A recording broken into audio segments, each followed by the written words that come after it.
Assalomu alaykum, hurmatli muxlis, kanalimizga xush kelibsiz. Bugun sizlarga 1 yoshli bola va uning rivojlanishi haqida gapirib o'taman. Demak, boshladik. 1 yoshdan keyin, ya'ni 12 oydan boshlab, bolaning rivojlanishi juda tez va qiziqarli bosqichga kiradi. Bu davrda bola nafaqat jismoniy, balki aqliy va nutqiy jihatdan ham katta o'zgarishlar qiladi. Birinchi navbatda bolakayning aqliy rivojlanishi. Atrofni faol o'rganadi, hamma narsaga qiziqadi. Sabab, natija bog'liqligini seza boshlaydi. Masalan, tugmani bossam ovoz chiqadi, oddiy topshiriqlarni tushuna boshlaydi. Misol uchun, ber, ol, kel kabi so'zlarni u bemalol tushuna oladi. Taqlid qilish kuchli bo'ladi, kattalarning harakatini takrorlaydi.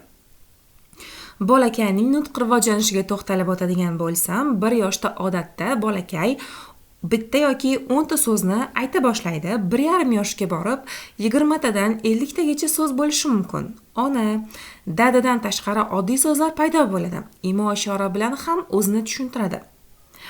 Bolakayning jismoniy rivojlanishi. Mustaqil yurishni boshlaydi yoki yaxshigina yura oladi. Egilib narsalarni oladi, ko'tariladi. Zinadan yordam bilan chiqishga harakat qiladi. Ba'zi bolalar esa zinalardan bemalol tushib chiqishlari ham mumkin. Kubiklarni terishi mumkin, narsalarni ushlashi yaxshilanadi. Ijtimoiy va emotsional rivojlanishi.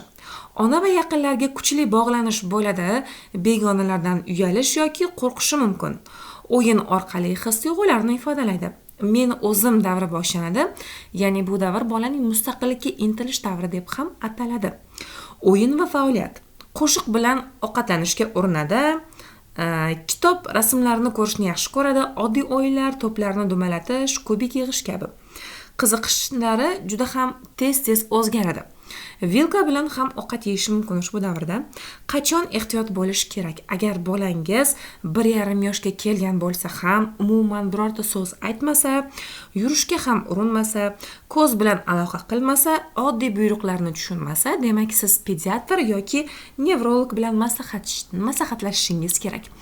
O'ylaymanki, ushbu ma'lumotlarim sizlarga manzur bo'ldi. Agar videomiz yoqqan bo'lsa, kanalimizga obuna bo'lishni hamda like bosishni unutmang. E'tiboringiz uchun rahmat.